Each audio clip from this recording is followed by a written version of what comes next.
Shawty had walked in and her whole crew was full of bad bitches. They said they ain't bougie, they just do not fuck with sad bitch. You know she bad as hell. Look at her. Get around. No, she's not in the video. Hey YouTube, it's Karen, so we back with another video. I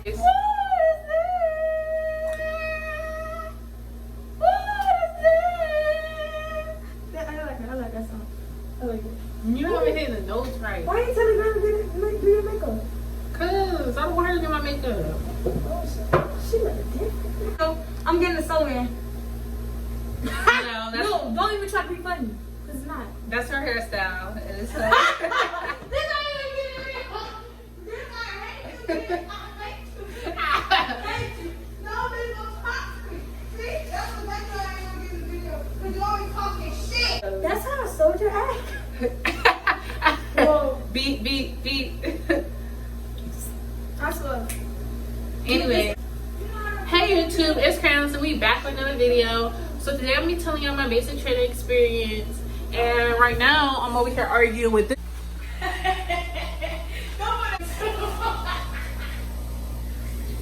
Anyways, that's my roommate, but she keep making me mad. She keep making me mad because she wanna keep singing and talking in the background. No, I'm trying to make this video. Put the YouTube, he's like, do it again. Okay, I'm gonna get to that. Give me something on. Oh, you thought somebody else was going? I'm going again. I'm going again. I'm going again. I'm going again. That's what I'm gonna do. Ain't nobody else going after me. I'm going again. And you know what else gonna happen? I'm going again. And you know what else gonna happen? I'm going again. And I'm going again. Anyways, so the first thing when I was leaving, I went to the MEP center, and that's the processing center where you get processed in, so they make sure you're still the same way and like you're not pregnant or nothing like that. And then after that, you go to a hotel and you wait. So then you'll go to the hotel and spend the night until you wake up at like 4 o'clock in the morning. So you wake up in the morning and you leave at like 4 o'clock in the morning, and either you're gonna get on a plane or a bus. But since I was so close, because I'm from Atlanta and I went to Fort Jackson, we took a bus because it's only a 6-hour drive. So it's a little different now because of COVID, so it's not like you getting off the bus and they finna beat you down or whatever. But the first thing you do is you go to reception, and reception is just a long process, like filling out papers, finishing signing stuff, getting all your stuff issued to you, like your uniforms. That's when you get your uniforms. That's when you get it issued to you during reception. And then you get shots, like they're like immunization shots. So you walk around the room with your sleeves pulled up, and they just like like hella shots. I mean, I'm scared of needles, but I still went around the room, and it was just like, I guess, because I couldn't be like, no, I'm not gonna get them, because then they would have had a problem with it. So you do all that. You stay in reception for about a week. That's pretty much all you're doing is filling out papers, getting stuff issued to you, signing papers, getting your shots. Like, that's the processing. That's the second part to the processing. Don't forget they scream at your ass when you know what you're doing. You do it, they scream at your ass while you You was getting screamed at? Yeah. Where'd you go? We're going to fight me. Do y'all hear our roommate? Why?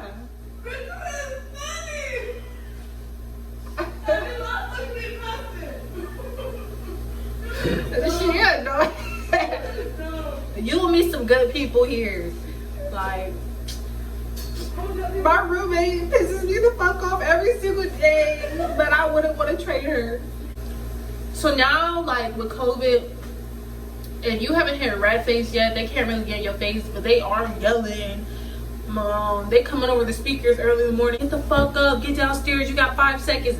No, you can't get downstairs in 5 seconds. Your ass put on everything quick as fuck.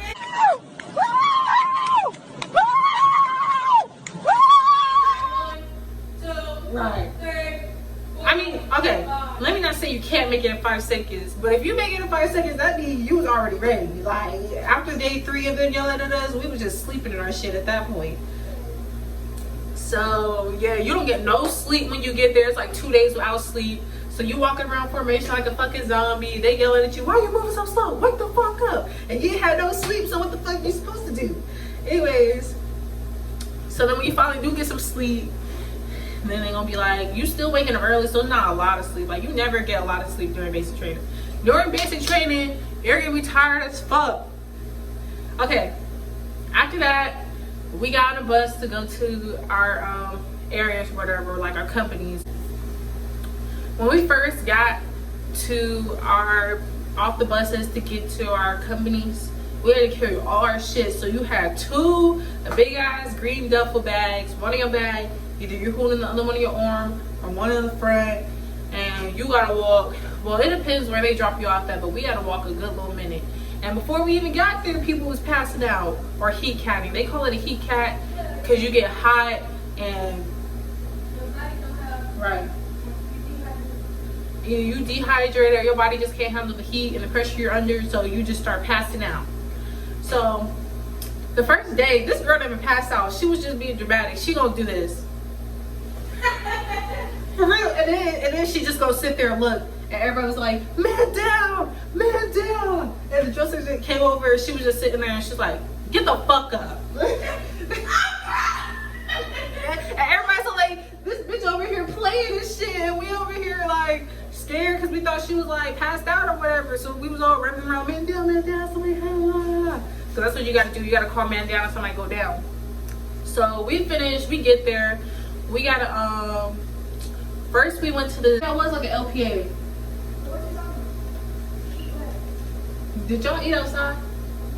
But where did you go to eat? The what? Wait, was you in a nice area? Okay. Was you in the trailer park hood? No, you was in the trailer park. Y'all, listen. I was in the trailer park hood. So everybody got these nice college buildings. I'm telling you, because they built nice college buildings. And I ended up in the trailer park hood, y'all. It's basically a sand dump with trailers and then like a lightning protection area. Yeah. I'm talking about, I don't know how to describe it. It was just, I think I have a video. I'm gonna show y'all, but it's just sand. Sand everywhere. When you go to basic training, just know you're gonna have sand in your eyes. You're gonna have sand in your hair. You're gonna have sand in your boots. You're gonna have sand in your closet. You're gonna have sand in your bed, under your bed, on the floor. And it's just, that sand never disappeared. Okay, so we got to the barracks or whatever. That's what you call them, the quarters, the barracks. So like, dump out all your stuff. You got 10 seconds, dump out all your shit. Just dump it, just dump it. So we had to dump out all their stuff. They was like, you got 10 seconds to dump all your stuff. If you don't have it dumped, you finna do some. So everybody dumping out all their stuff. They getting their stuff mixed up. So after that, we all got to start in our beds and we put up all our stuff. And then we just stayed in the room for yellow phase. Yellow phase is a new phase. It's like quarantine, basically. You're staying in the barracks. So we were separated in the barracks. It's not mixed gender. So you're in the barracks with like 30 girls. It's a big ass room and it just has bunk beds down. That's a yellow phase. So in yellow phase, you're in a room with 30 people, either girls or boys. And in yellow phase, they started teaching us all their stuff, like how to handle the weapon, how to keep your weapon on safe. That's when they're like trying to install stuff in us, like drill the ceremony. We're learning how to right phase, left phase, all that stuff, which you should already know. You should practice that before you come. Practice that. And drill the ceremony, like how to march. So yeah, that's yellow phase. They just basically teaching you the basics. They give you a study guide. You need to learn your chain of command. You need to learn your soldier's creed. What else do you need to learn? What else do you need to learn? Chain of command, soldier's creed. Make sure you learn that the alphabet. Oh yeah, the alphabet. That's easy. Alpha, Bravo, Charlie. That's basically yellow phase. Is quarantining and learning the basics. Now once you get your red phase, okay. Red phase, the first day of red phase was crazy. Cause the whole yellow phase, they was all calm and like, okay, do this, do that. They'll yell at you, but it's not how it was the first day of red phase or whatever. They move you to barracks with all like who you're gonna be with. So all the girls are in one barrack because it's usually 60 girls in each company. So 60 girls, one room. There is so much when when it's girls, it's with guys too, because it's 60 guys in one room too. But it's like 1, 2, 3, it's 4 barracks. So 60 males, 60 males, 60 males, 60 females, and you got to live with them 60 people for 2 months straight. Some people don't want to clean, some people don't want to wash their eyes or get in the shower, and you just got to deal with it, because you can't make nobody want to be how you want them to be. Basically, it's a learning process for everyone. And then you're in a room with a whole bunch of different emotions. You're in a room with people who want to go home, who got kids at home, who's sad, people who got temper problems. So it's nagging every day. Every day is nagging. Or every day the barracks are dirty and nobody want to clean up because nobody ever wants to clean up. Once you get to red phase, it's fair game, because they gonna be like, we already taught you all this, so if you fuck up, then we can fuck you up, basically. So they gonna be like, the first day we got in red phase, we was like, yellow phase was chill, okay? It was chill. They yelled at us, but it wasn't like in your face or get the fuck down or whatever, getting smoked. The first day of red phase, we walking out like it's normal, because that's how we walk out. We walking, it's normal. As soon as we get to the lightning protection area, hurry the fuck up! Hurry up! They get in people's face, get the fuck down! Get up! Get the fuck down! Get up! Frontline arrest position. That is gonna be their favorite thing to tell you to do. You're gonna do that shit basically every day that you're there in basic training. Frontline arrest position, move. Frontline arrest position, move. If you walking too slow, frontline arrest position, move. You eating too slow, frontline arrest position, move. Shit. It don't matter what you do. You don't even gotta do nothing. You can be sitting there, you chilling, you might just stare off and you accidentally stare at a drill sergeant. They'll be like, let me think. Because one time I was staring at a drill sergeant because I was just staring off, and they was all like, it was a female, and she was all like, you want to be my friend? Girl, fuck no. Ain't not invited to my birthday party. In front of the whole platoon, everyone was laughing at me. Also, the first day, they'll tell you shit, but you, in the Army, you can't take stuff to heart. Like, they'll tell you stuff, and you just gotta be like, okay, and go on with your day. You can't be butthurt, because the first day when we got there, they was all like, because my name hard or whatever, I guess. It's Toussaint. Crandall is Toussaint. Whatever. It is kind of hard, but it's French or whatever. So they was all like, your parents don't love you for naming you that. And I was just sitting there like, this sucked with me the whole basic training. I was like, my parents don't love me for naming me this. Like, they don't love me for naming me this. But yeah, so red phase, they get in your face, they tell you to get down, they tell you to get up. Like, this is what my girls just do.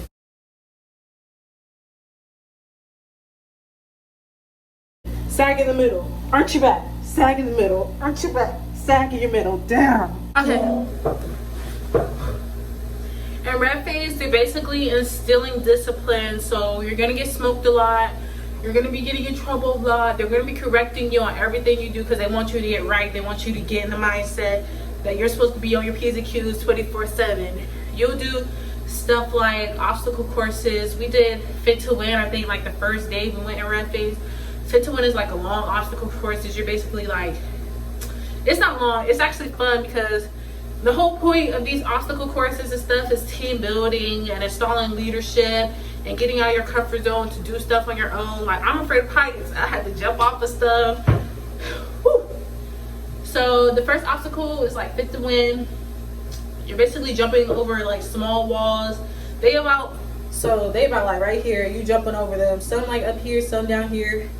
And you gotta jump over them. You running through courses. You gotta climb up a net and fall off, crawling through tunnels and stuff like that. It is stuff like that in the Army that you're gonna do. It's like 3 obstacle courses. There's one obstacle course, and that's called like the confidence course or something like that. And it's just basically a whole bunch of heights, crawling up a long ladder, like as tall as a building. You zip lining down a rope, like It was everything.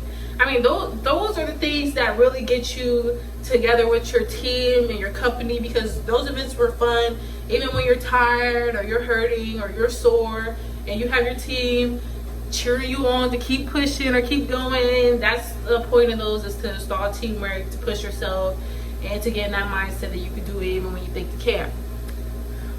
We did, it's called Confidence Tower. It's basically like this 40-foot wall. I had to do it twice because I was scared the first time, so I was like crawling down the wall. You're like, do it again. Stop fucking bullshit. Right, there was a like, that's an F. Go up there and do it again. Why you make me do the small one? So it was a 40-foot wall, and you gotta, let me tell you. So it's a straight wall. It's not no curved wall.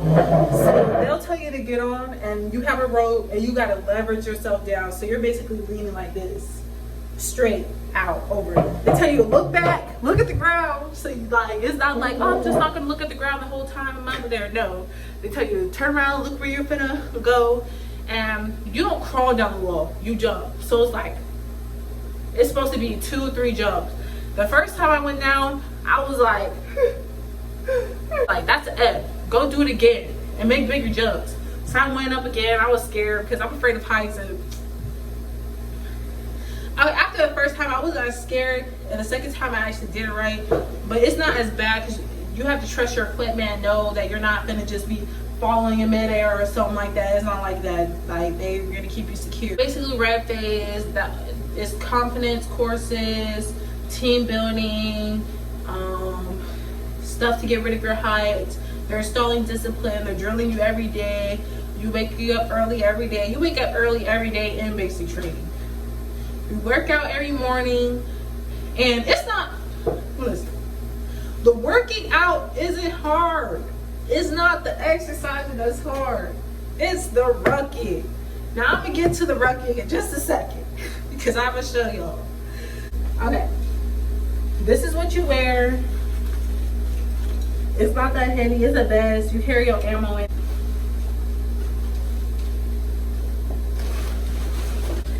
This is a Ruck. This is an older Ruck, but yeah. So you have all your gear in here, so it's heavy. And you gotta walk 5 miles in your boots. Walk. You're holding a weapon too.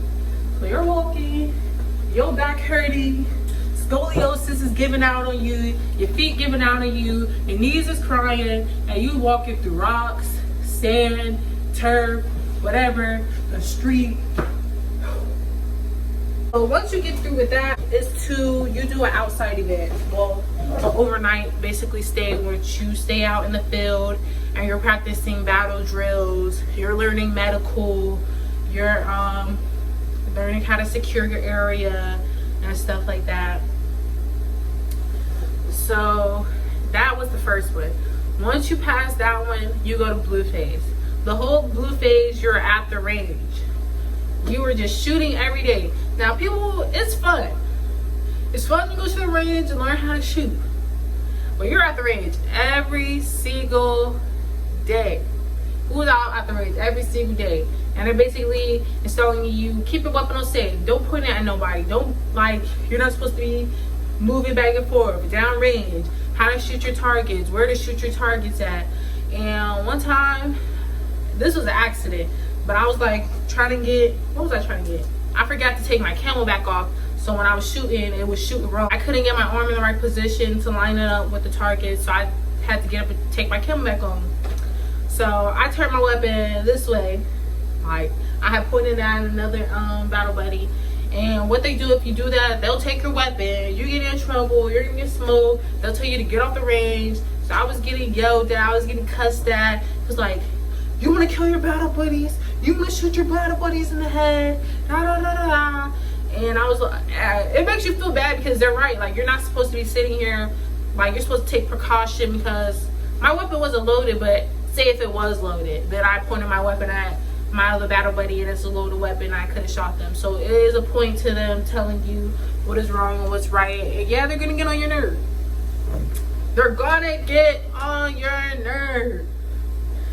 And this is for the people who might have temper problems or attitudes, because I went in there and I got a bad attitude. I got a bad attitude. I still got a bad attitude and a little bit of temper problem. So you're gonna want to say stuff back. You're gonna want to say stuff back to the other people. You're gonna want to say stuff back to the drill sergeants, and you gotta learn how to hold your tongue.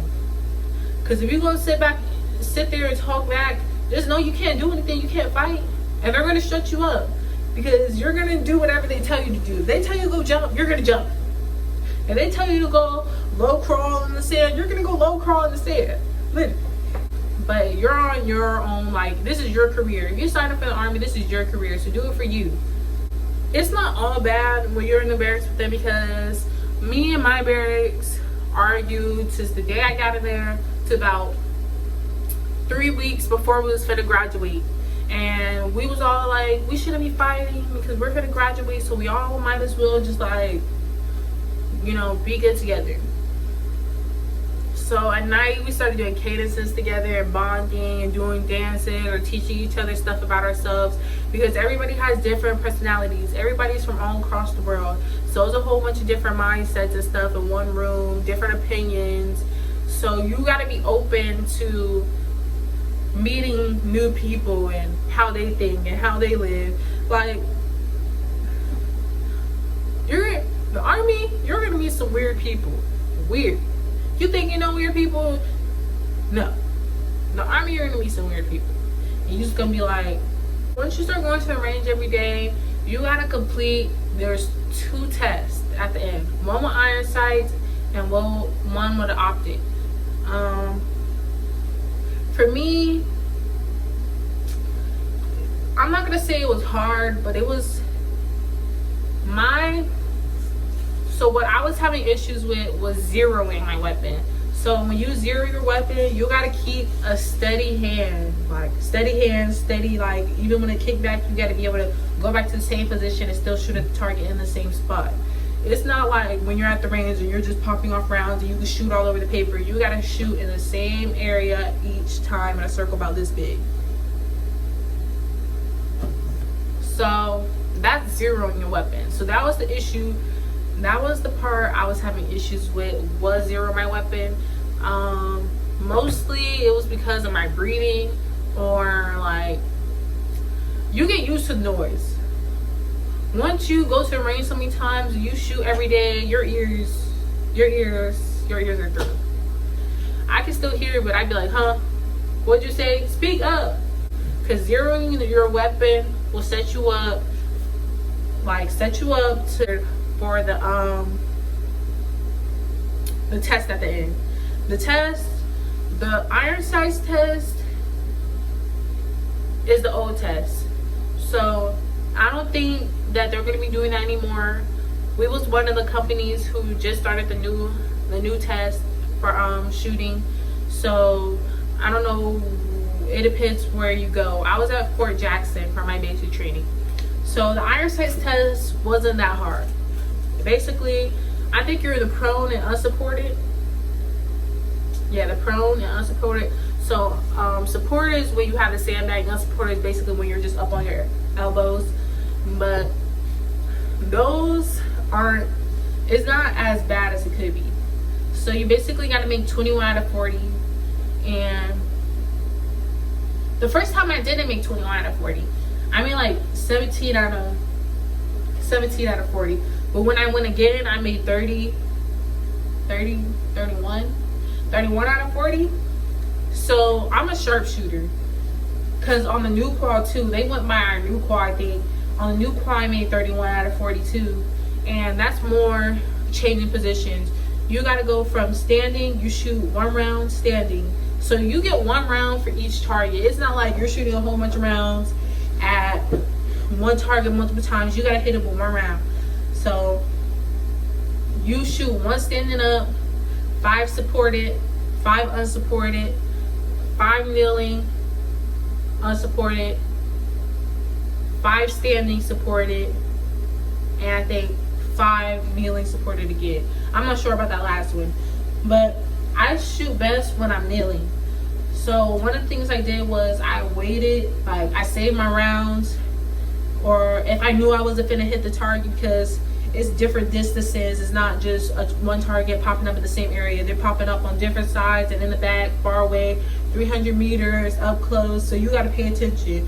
And when you're switching your clips out, it's quick. You don't get breaks in between. You're taking them out, you're putting a new one in, you keep firing, you're taking one out, you put a new one in, and you're switching positions. You're getting up, you're standing up, you're sitting down, you're laying down, and you're just moving around a lot. So practice, I say practice in the barracks, your positions, switching your positions, switching your mags so you can be quicker. How to unjam your weapon, because the weapons do jam. If you do not clean them or you do not push your clip in all the way, it will jam while you're firing. So after you pass your test, you do your second ruck march. This is for 7 miles, but sometimes they'll make it more, 7 to 8 miles. Man. So you already have in your head, okay, we did this first mile ruck march, we got through it. It was 5 miles. What is 2 more miles? But it's something. The ruck marches are something. Like, out of everything, the ruck marches are the hardest thing you're gonna have to do during basic training, because it's a mental toll on you to get through these ruck marches. Like, you're gonna want to give up. You're gonna want to give up. You're gonna have in your head, why did I do this? Why am I walking? Why don't I just stop now? What's gonna happen if I stop now? Let me drop some of my stuff. But you just gotta keep pushing. You're gonna get blisters. Everybody gets blisters. Like, the whole back of my foot, all my skin was gone. Literally. That happened to me. That happened to me every time. Every time. It don't matter if your boots fit, don't fit, whatever. You're gonna get blisters. You spend 2 nights in the field on your second ruck march. You're basically doing the same thing, medical lanes, battle drills. So, and then it was raining, so every time we went out for our ruck marches, it was raining. So we had to pick up all our stuff again. Pick up all our stuff. Everything we took out the ruck, because you're gonna hate taking off the ruck and having to pack it, unpack it. Because if you pack it wrong and your rucksack is lopsided, it's gonna put more pressure on one side than the other, and it's uncomfortable, and it's gonna make it worse for you to walk. So make sure you pack your rucks right and you compact it. So the smaller it is, the better it'll be on your back. So yeah, it rained a lot during my basic training, and so we had to leave early or go to another lightning protection area. So we was walking a lot. Like, the first one we had walked all the way back and walked back the next day, and the second one we walked to a lightning protection area, and I think we slept there. Yeah, we slept under a lightning protection area. There's bugs. There's gonna be bugs. I'm scared of bugs. And a fucking spider crawled in my nose. A fucking spider crawled in my nose while I was sleeping. And I was sad as shit, because I woke up sad. So I slept with my fucking ear pro in. I slept with my mask on. I slept with my hat on over my eyes, because I didn't want anything on my face. Like, I don't care if it's crawling up my leg, on my face, I can't do it. And the noises by your ears, the mosquitoes and stuff, you're gonna get bit up. After you complete that second ruck, it's like a rest day. You're taking your ACFT that same week, and then you rest again. So let's talk about the ACFT. You take it twice in basic.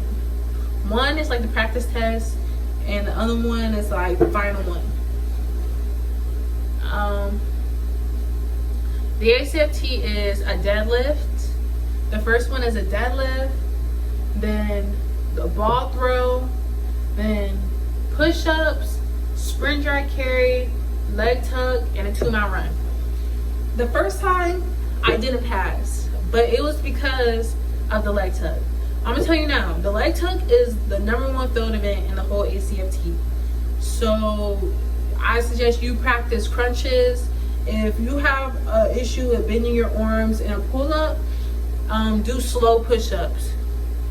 That's what helped me get my leg tuck, is doing slow push-ups, doing planks, because it's core. You need to get your core strength. Sit-ups, anything really. I was exercising on the bed, doing flutter kicks. Before you go to sleep, do flutter kicks, do bed sit-ups. Like,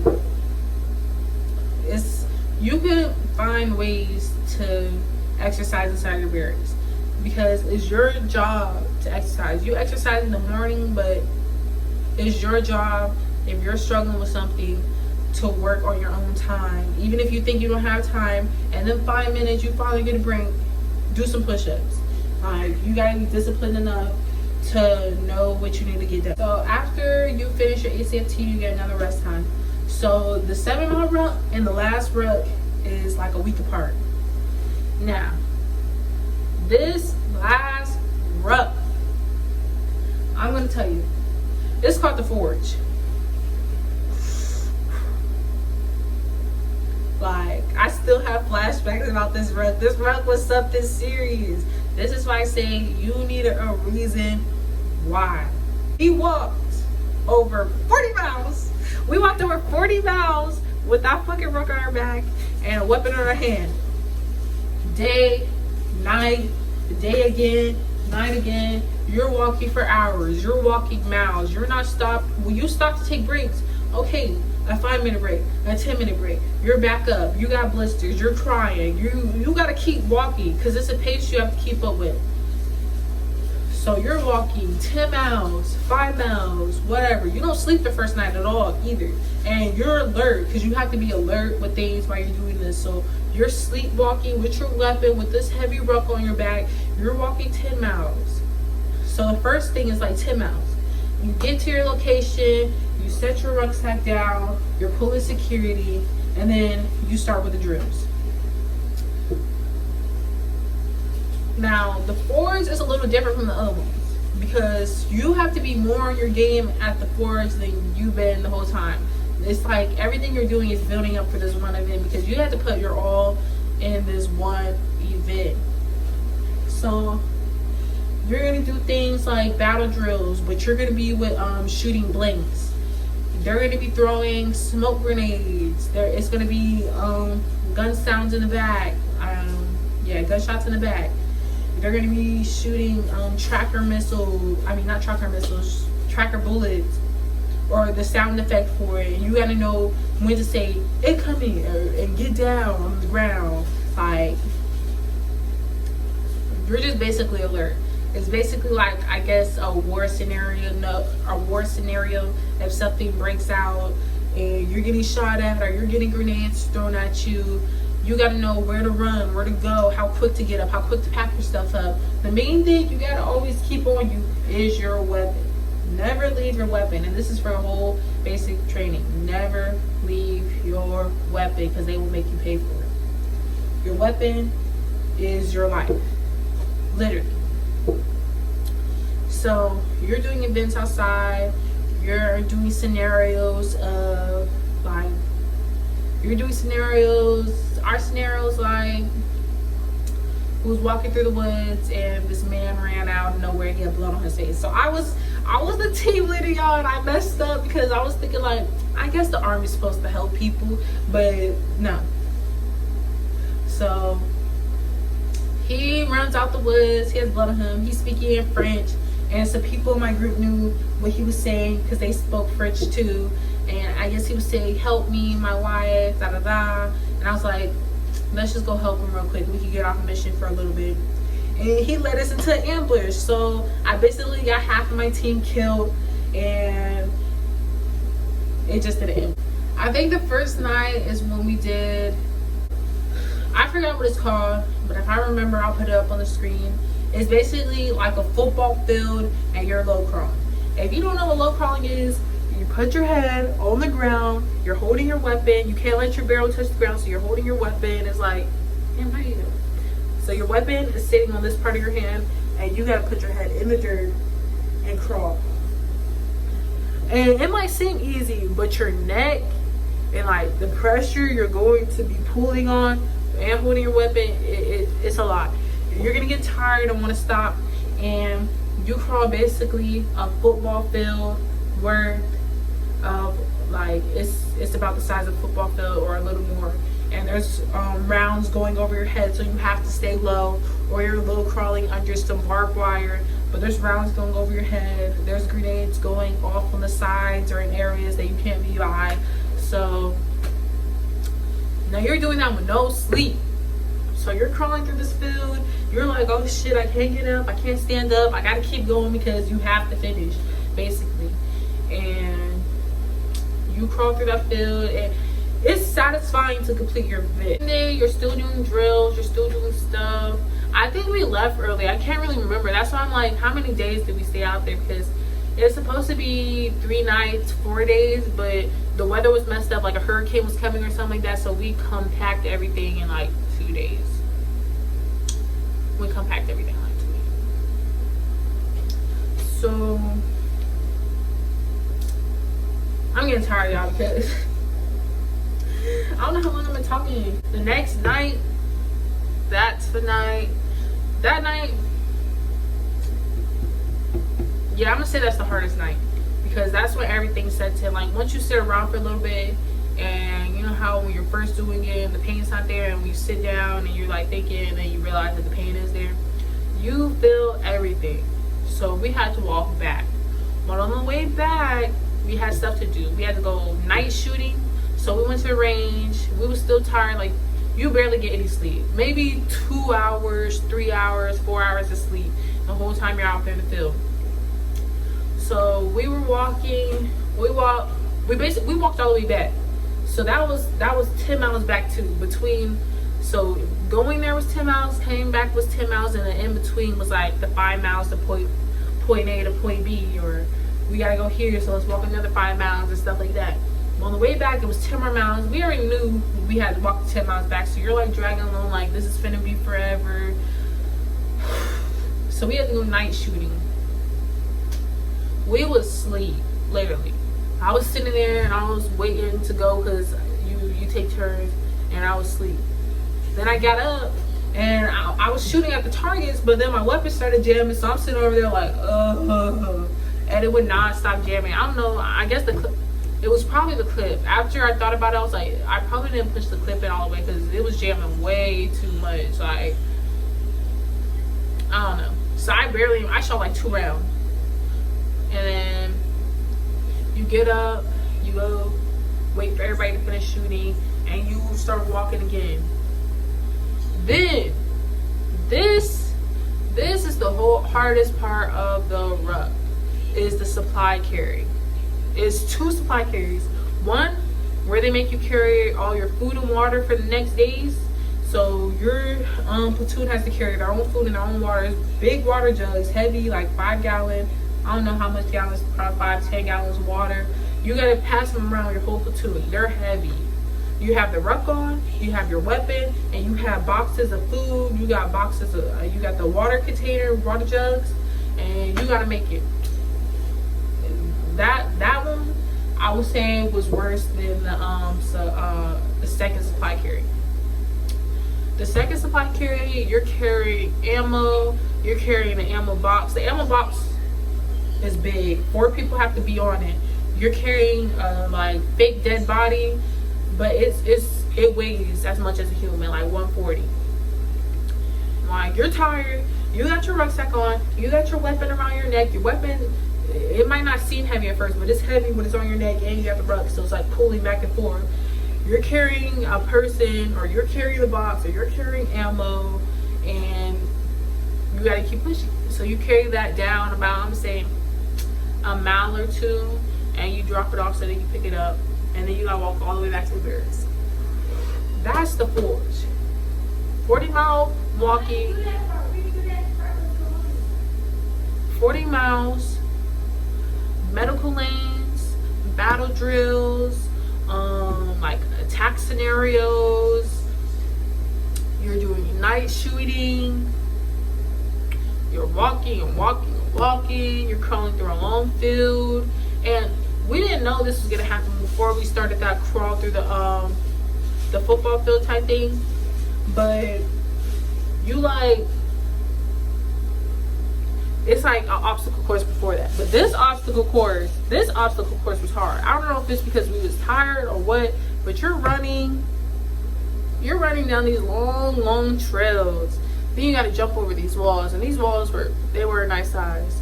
And you're low crawling before you even get to the field that you have to low crawl, because you got to low crawl like this little zigzag thing. And we had people pass out before we even got to that part. Like, the whole time you're out in the forest, there's gonna be people passing out, heat catting, going to the hospital, and you're gonna have that mindset that you're gonna make it through. You gotta push yourself to make it through, because nobody, it don't matter if you got your battle buddy, because I get irritated when I'm walking and I'm over there struggling and I'm like, oh, I'm not gonna make it, and then somebody come ask me, they're like, come on, you got it, let's get, shut the fuck up, shut up, because it's like nobody knows the pain you're in. So if you're in a lot of pain and somebody's like, okay, come on, like walk faster, like I'm gonna get there when I get there. And I did, and I made it. Chafing. If you don't know what chafing is, look it up. If you think you're not gonna chafe, you're gonna chafe. Cause I ain't never chafed before in my life. Cause I ain't no thick girl. But I chafed so bad. And this is on the walk back.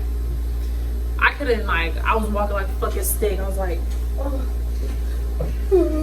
Sad as shit, because I couldn't rub my legs together. And it lasted. But once you finish all that, you're good. That's your last graduation requirement. You spend 2 months going through what you go through in basic training. You're going to want to make it out, literally. You're not going to give up on your second week to almost graduating. So you're gonna go through it. Once you get back, finally you get back to the barracks. Whew, we made it from the forge. You gotta go to your soldier's ceremony. Now, at first, like in the beginning of basic training, you're gonna be like, oh my gosh, I can't wait to go. But once you get back from that forge, you gotta go right after you drop off your stuff, like 5 minutes after. And you gotta walk there. And our walk from the soldier's ceremony was about 5, 6, 7 miles. So we're like, yeah, I sleepwalked. Like, I was up at first and I was like, and every time on mine, I was so far behind from everybody else.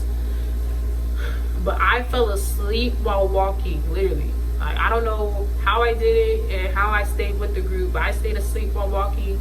And I didn't wake up until we got to the field. Myself, how did we get here? Like, did I like not, like, I don't know. I was confused. I was like, I don't know how we got here. I don't remember walking nowhere. My mind went blank. Now, there's a lot I didn't say here or put in here about basic training, but I hit the main points that's going to happen or what you're going to go through.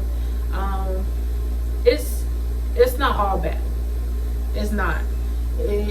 I'm pretty sure, I'm going to say that anyone can join the army and get through it.